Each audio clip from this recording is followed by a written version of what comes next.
Представьте сад, который отказывается подчиняться законам гравитации. Сад, где цветочные потоки не просто растут, а низвергаются вниз, создавая живые драпировки и объемные каскады. Для профессионалов вертикального озеленения и эстетов-любителей выбор правильного ампельного растения – это поиск идеального баланса между архитектурой куста и его жизненной силой. Начнем наш обзор с истинного архитектора тенистых и солнечных уголков лизимахии или вербейника монетчатого.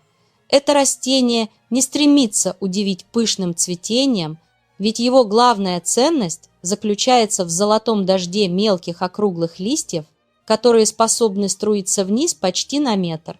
Лизимахия невероятно пластична и одинаково хорошо чувствует себя в полутени и на ярком свету, превращаясь на солнце в настоящий слиток золота. Главный секрет ее успеха – это постоянная влажность грунта, ведь она не терпит даже кратковременного пересыхания.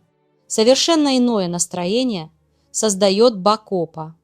Ее тонкие побеги, достигающие полметра, напоминают изящное кружево, усыпанное крошечными звездами. Она по праву считается королевой самоочищения, поэтому вам не придется тратить время на удаление увядших бутонов.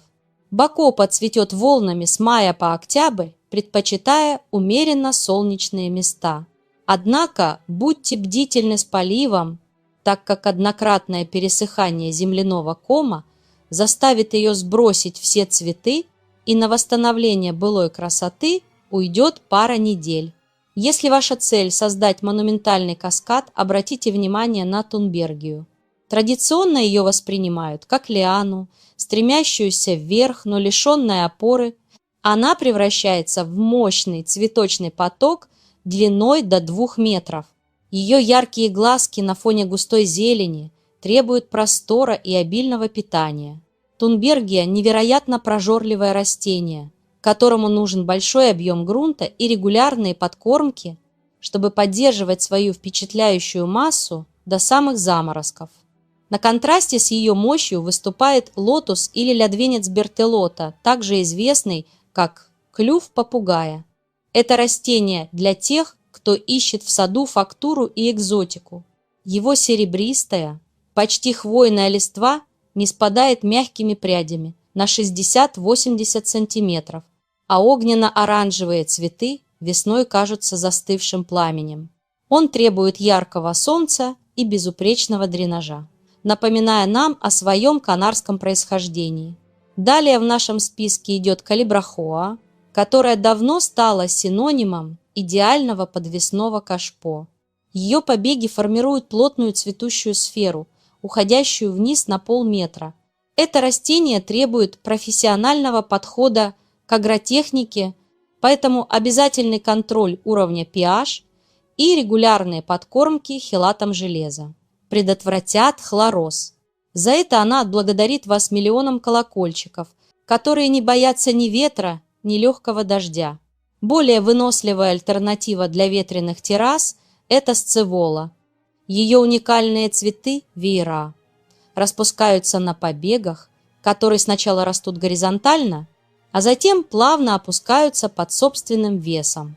Сцевола – настоящий атлант среди ампелей, ведь она невероятно устойчива к жаре и вредителям, сохраняя свежесть листвы и яркость цветения в течение всего сезона. Ампельная вербена дарит кашпо не только насыщенный цвет, но и едва уловимый аромат. Ее шлейфы длиной до 60 см нуждаются в периодическом обновлении, ведь удаление отцветших головок стимулирует боковое ветвление и новую волну бутонов. Современные гибриды практически не подвержены мучнистой росе, что делает их фаворитами профессиональных садовников. Для тех, кто хочет добавить нотку роскоши, незаменимо диплодения или мандевилла, ее глянцевые листья и крупные граммофоны цветов создают эффект тропического сада. Побеги диплодений могут достигать метровой длины, элегантно драпируя края вазона. Это теплолюбивое растение, которое требует аккуратного полива и защиты от холодных ночных сквозняков, но ее вид в пике цветения оправдывает любые усилия. Когда солнце уходит, на авансцену выходит Торения. Ее называют цветком желаний, и она идеальна для северных экспозиций. Не спадая на 40 сантиметров, ее побеги усыпаны бархатистыми цветами необычных окрасок.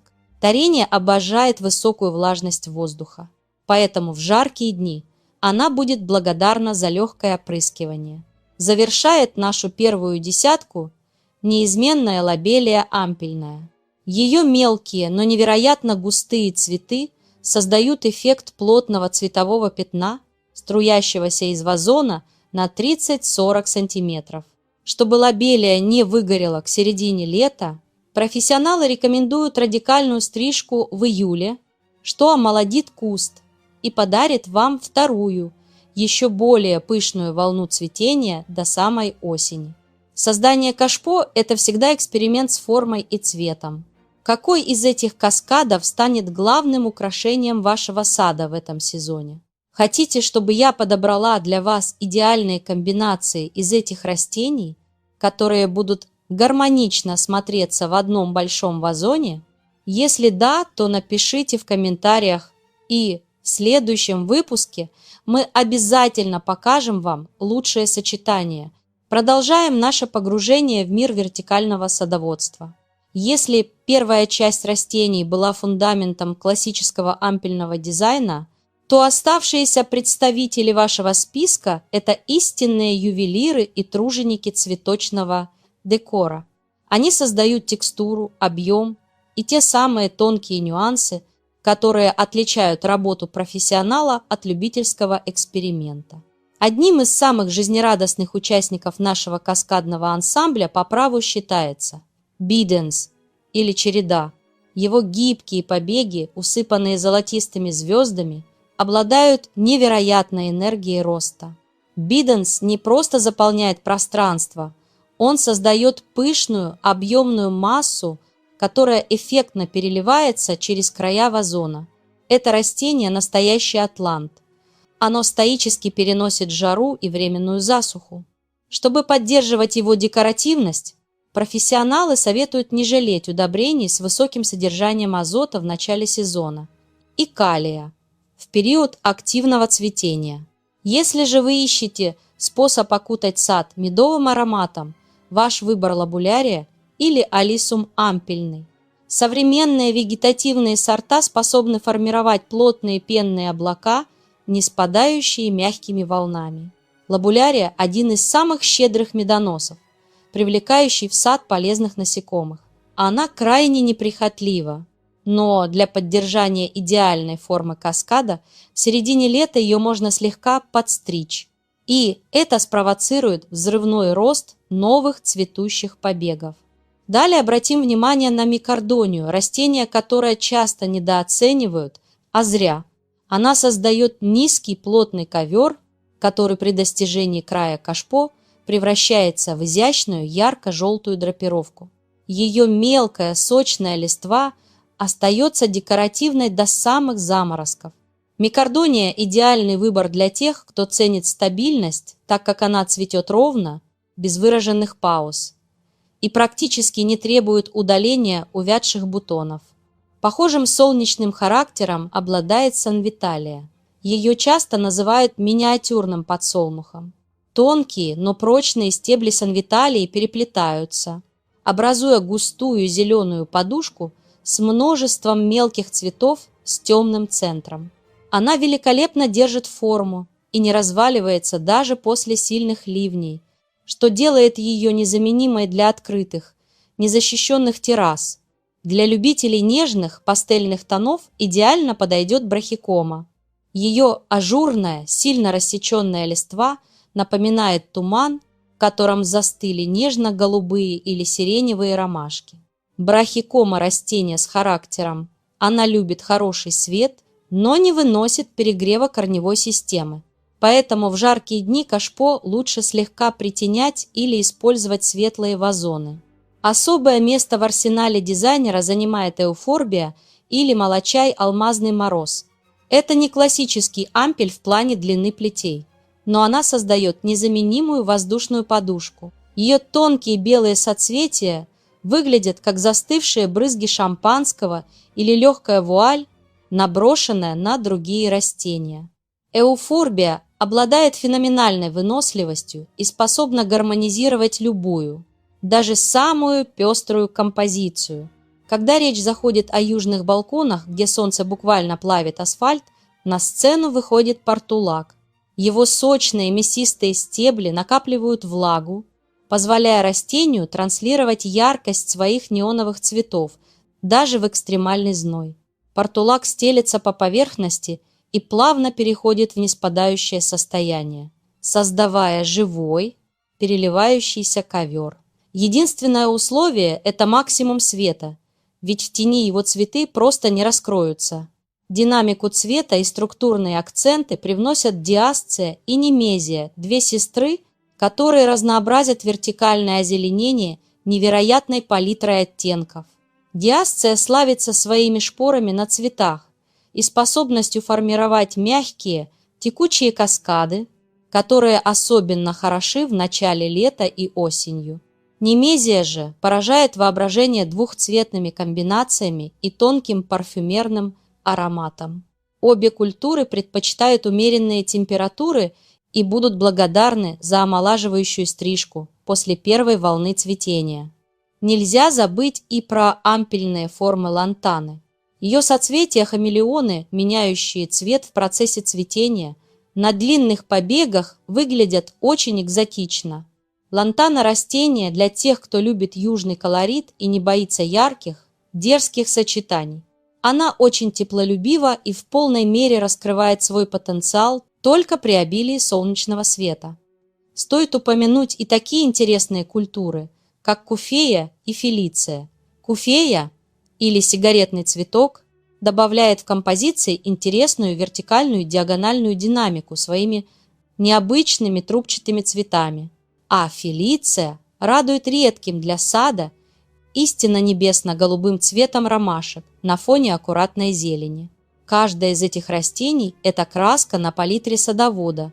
Используя их способность создавать неспадающие потоки зелени и цвета, вы превращаете обычное пространство в объемное произведение искусства. Возможно, теперь вам интересно узнать, какие из этих растений лучше всего сочетаются между собой по цветовой гамме, чтобы создать по-настоящему журнальную композицию? Пишите в комментариях, и мы обязательно рассмотрим самое лучшее решение. Завершая нашу коллекцию вертикальных шедевров, мы переходим к растениям, которые профессионалы называют акцентными или структурными. Эти представители флоры способны превратить обычное кашпо в арт-объект, добавляя в композиции либо невероятную мощь, либо почти невесомую эфирную легкость. Если вы ищете растение, способное заявить о себе во весь голос, обратите внимание на лофос, полное латинское название лофоспермум, или, как называют в народе, вьющаяся глоксиния. Это истинный атлет среди ампелей. Его лианоподобные побеги с бархатистой листвой могут низвергаться вниз на 1,5–2 метра. Крупные трубчатые цветы, напоминающие колокольчики на перстянке, создают торжественный и даже слегка театральный эффект. Лофос требует надежного крепления кашпо и регулярного полива, так как его вегетативная масса испаряет огромное количество влаги. В противовес его классической стати выступает бегония боливийская, в частности сорт Bonfire. Это настоящий флористический костер. Ее заостренные, асимметричные листья и поникающие огненно-оранжевые цветы-колокольчики создают динамичный рваный поток, который выглядит невероятно современно. Она удивительно вынослива к жаре и ветру по сравнению с клубневыми сородичами, а ее способность к самоочищению делает ее фаворитом для занятых эстетов. Для создания эффекта тумана в саду незаменима гипсофила стенная. Она формирует настолько плотное и одновременно воздушное розовое или белое облако, что сквозь него едва проглядывает вазон. Ее побеги не просто стремятся вниз, они окутывают емкость нежной вуалью. Это идеальный партнер для более крупных структурных растений, смягчающий любые острые углы. В том же ключе работает и изотома или лаурентия. Ее изящные звездчатые цветы небесно-голубого или лавандового оттенка на фоне мелко рассеченной листвы создают ощущение легкости и прохлады. Изотома предпочитает солнечные места и благодарна за регулярный полив, отвечая на него непрерывным цветением до самых заморозков. Эригерон Корвинского или мелколепестник – это выбор для садов в природном стиле. Его очарование заключается в динамике цвета, ведь на одном растении одновременно распускаются белые цветы, которые постепенно окрашиваются в нежно-розовые и густо-малиновые тона.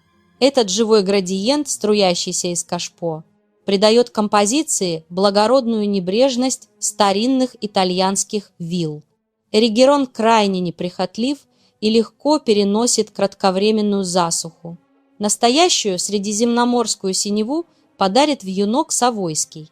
В отличие от своего сорного родственника, этот вид ведет себя безупречно. Его шелковистые побеги мягко драпируют края вазона, а воронковидные цветы чистейшего лавандово-синего цвета раскрываются каждое утро, приветствуя солнце. Это растение – мастер элегантных линий и спокойных текстур. Для тех, кто ценит необычную листву, открытием станет центродения. Ее бронзово-зеленые листья создают глубокий, насыщенный фон для облака мелких розовых цветов. Она растет объемным, слегка поникающим кустом, добавляя в палитру сада редкие темные оттенки. Если же ваше кашпо расположено на самом пекле, где другие растения пасуют, выручит доротиантус или мезембриантемум.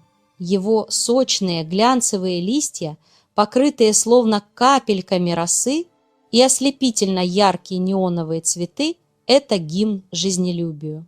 Он буквально стекает с краев вазона, сверкая на солнце. Завершают наш обзор астерискус, дарящий плотные золотые корзинки на фоне ворсистой сероватой листвы, и плектрантус, который ценится за свои длинные фактурные шлейфы. Последний особенно хорош в роли зеленого водопада, создающего густую структурную массу, которая остается безупречной даже без обильного цветения. Эти растения – редкие гости в масс-маркете, но именно они придают частным коллекциям тот самый люксовый вид. Комбинируя их, вы создаете не просто декор, а живую историю, которая меняется с каждым лучом солнца. Если вы планируете микс в одном кашпо, я могу подсказать, какие из этих растений лучше всего уживаются друг с другом по характеру, требованиям к свету и аппетиту к воде. Хотите подобрать идеальных соседей? Пишите в комментариях. И не забудьте подписаться на наш канал, чтобы не пропустить новые видео. Спасибо, что были с нами, и до новых встреч!